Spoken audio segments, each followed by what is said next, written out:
হিমেল হাওয়া আর ঘন কুয়াশার তীব্র ঠান্ডা অনুভূতি দিয়ে সকাল শুরু হচ্ছে লালমনিরহাটে।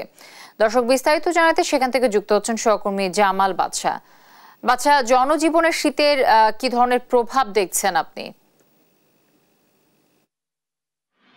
জ্যোতি, লালমনিরহাটে কিন্তু শীত শুরুর পূর্ব থেকে অর্থাৎ হেমন্তের মাঝামাঝি সময় থেকে ঠান্ডা পড়তে শুরু করে। বিশেষ করে সকালে এবং সন্ধ্যায় ঘন কুয়াশা থাকে। গত কয়েকদিন ধরে এই কুয়াশার মাত্রা আসলে বেশি হয়েছে। সকাল থেকে 10টা পর্যন্ত এই ঘন কুয়াশার চাদরে ঢাকা থাকছে লালমনিরহাটের সড়ক মহাসড়ক সহ সর্বত্র।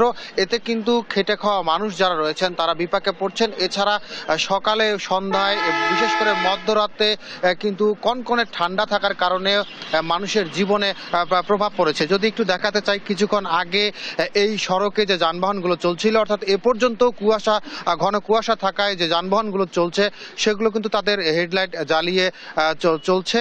আর এছাড়া যে সড়কে অপ্রয়োজন ছাড়া কিন্তু মানুষ ঘর ছাড়ছেন না, দেখা যাচ্ছে না।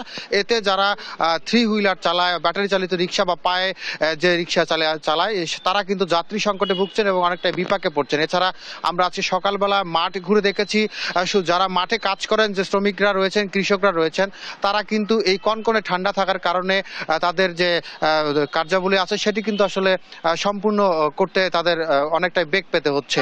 আরেকটি তথ্য জানাতে চাই যে গত কয়েকদিন ধরে কিন্তু এই লালমনিরহাটে তাপমাত্রা 14 ডিগ্রির ঘরে এসে পৌঁছেছে। গত এক সপ্তাহ আগে কিন্তু এই তাপমাত্রা 17 ডিগ্রি সেলসিয়াস ছিল। এছাড়া এই সকালে সন্ধ্যায় শীত বেশি অনুভূত হওয়ার কারণে কিন্তু যে শিশু রোগীর সংখ্যা হাসপাতালগুলোতে বৃদ্ধি পেয়েছে। গতকালকে বিকালবেলা আমরা লালমনিরহাট সদর হাসপাতালে খবরে দেখেছি 10 বেডের বিপরীতে কিন্তু শিশু রোগী প্রায় 30 জন ভর্তি রয়েছে। এছাড়া বয়োজ্যেষ্ঠ রোগীর সংখ্যাও কিন্তু হাসপাতালের আউটডোরে বৃদ্ধি পেয়েছে। সব মিলিয়ে যদি বলতে চাই যে এই তাপমাত্রার পারদ কিন্তু আরো কমে আসবে।